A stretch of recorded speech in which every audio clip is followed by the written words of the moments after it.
आज से कुछ माह पहले नासा ने एक वीडियो क्लिप रिलीज किया था जिसे देखकर सबके होश उड़ गए थे। उस वीडियो का मेन हीरो था स्पेस का मॉन्स्टर ब्लैक होल। उसके साथ था एक सितारा जो ऑलमोस्ट हमारे सूरज जितना बड़ा होगा। उस वीडियो में ये दिखाया गया था कि कैसे वो ब्लैक होल उस सितारे के टुकड़े टुकड़े कर रहा है। इस बात पर यकीन करना मुश्किल है, लेकिन हमें यकीन करना पड़ेगा कि ब्लैक होल सच में इतना ताकतवर होता है कि वो हमारे सोलर सिस्टम को कुछ ही सेकंड्स में निगल सकता है। क्योंकि वीडियो में ब्लैक होल जिस सितारे के टुकड़े टुकड़े कर रहा था वो हमारे सूरज के जितना ही बड़ा था और हमारे सूरज का साइज हमारे सोलर सिस्टम के साइज से 99% के बराबर है।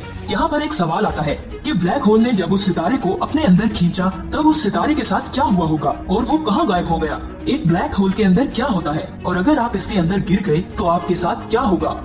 बात करते हैं कि ब्लैक होल कैसा दिखता है। आप जब भी कभी ब्लैक होल को देखेंगे सबसे पहले आपको ब्लैक होल के आसपास बहुत सारी गैस जैसी चीजें नजर आएंगी। ये और कुछ नहीं बल्कि बहुत सारी ग्रेविटीज हैं जो हर चीज को अपनी तरफ तेजी से खींच रही हैं। ब्लैक होल हर वक्त रोटेट करता रहता है जिसकी वजह से ये रोशनी को बहुत तेजी से रिफ्लेक्ट करता है और ब्लैक होल के आसपास की गैलेक्सीज बहुत तेजी से ग्लो करती हैं। इंटरस्टेलर मूवी जो ब्लैक होल पर बनाई गई थी, इसकी प्रोडक्शन में काम कर चुके एक साइंसदान ने बताया कि ब्लैक होल की शेप एक बॉल जैसी होती है। इसकी बाउंड्री का एरिया मेन होल की निस्बत बहुत ज्यादा डार्क होता है। इसका बिल्कुल भी ये मतलब नहीं है कि जब एक ब्लैक होल आपको आसमान में दिखाई दे तो वो वाकई में एक ब्लैक होल होगा। जब रोशनी किसी गैलेक्सी पर पड़ती है तो इसके रिफ्लेक्शन की वजह से ब्लैक होल गुलाबी रंग का नजर आता है। ब्लैक होल किसी भी सितारे को 100 लाइट ईयर की दूरी से, यानी अगर हम रोशनी की रफ्तार से 100 साल तक सफर करें तो उसे 100 लाइट ईयर कहते हैं। ये डिस्टेंस इतना ज्यादा होता है कि अगर हम आज की एडवांस टेक्नोलॉजी का इस्तेमाल करके स्पेस पर सफर करें तो हमें 100 लाइट ईयर का डिस्टेंस तय करने में 10 लाख साल लग जाएंगे। और ये ब्लैक होल हमारे सूरज के जितने बड़े सितारे को इतनी दूरी से आसानी से अपनी तरफ खींच कर निगल जाएगा। लेकिन क्या होगा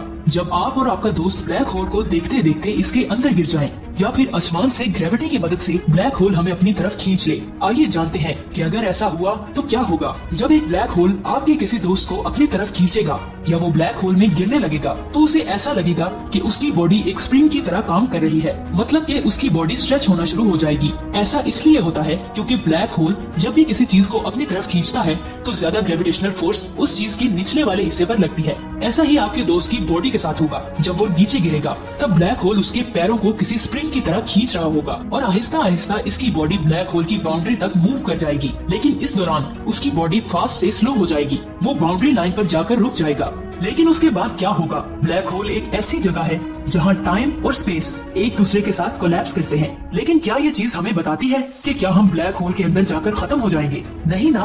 तो इसीलिए पहले आपको जानना होगा कि आखिर स्टीफन हॉकिंग ने इसके बारे में क्या कहा था। स्टीफन हॉकिंग ने ब्लैक होल के बारे में बहुत कुछ बताया था और उनकी थ्योरी के मुताबिक एक ब्लैक होल रेडिएशंस को रिलीज करता है और आहिस्ता आहिस्ता सिकुड़ने लगता है। इसी तरह शेयरिंग होते होते वो एक दिन गायब हो जाता है, लेकिन वो इन सब मैटर्स के साथ गायब होता है जो उसने बिलियंस ऑफ ईयर्स में अपनी स्ट्रॉन्ग ग्रेविटेशनल फोर्स की वजह से अपने अंदर खींचे थे। इस थ्योरी पर स्टीफन हॉकिंग से वही सवाल पूछे गए थे जो आपके माइंड में इस वक्त घूम रहे हैं कि अगर ब्लैक होल गायब हो जाता है तो वो सारे मैटर्स और स्टार्स जिनकी हम स्टार्टिंग में बात कर रहे थे वो कहाँ जाएंगे। इसका जवाब स्टीफन हॉकिंग थ्योरी में ही है, यानी कि ब्लैक होल जो भी अपने अंदर खींचता है वो सब कुछ ग्रेविटेशनल फोर्स की सूरत में बाहर निकलता है। जैसे आपका वो दोस्त जिसकी हमने एग्जांपल दी थी कि अगर ब्लैक होल उसे अपने अंदर खींच लेता है तो वो रेडिएशंस बनकर बाहर निकल जाएगा। तो इस बात का अब तक कोई ठोस सबूत नहीं मिला है, लेकिन बहुत सारे साइंसदान इसके सही होने का दावा कर चुके हैं। डैनियल जेफरी भी उन्हीं साइंसदानों में से एक है और उन्होंने बॉन फायर और बुक की एग्जाम्पल से एक्सप्लेन करने की कोशिश की है। मान लीजिए आपके पास एक किताब है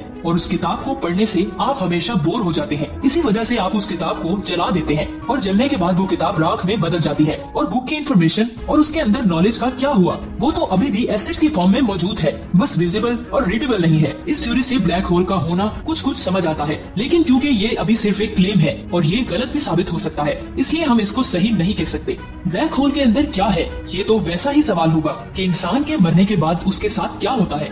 अब इस सच्चाई को जानने के लिए हमें मरकर जिंदा होना पड़ेगा। ठीक इसी तरह हमें ब्लैक होल के अंदर जाकर वापस आना होगा इसका सही जवाब जानने के लिए। लेकिन ब्लैक होल से निकलने वाली रेडिएशंस ने इसके सभी राजों को छुपाया हुआ है। अगर हमें इसके बारे में जानना है तो हमें ब्लैक होल की डिटेल से स्टडी करनी होगी। जहाँ तक बात हुई ब्लैक होल्स के अंदर जाने की, तो ऐसा अभी तक कोई नहीं कर सका।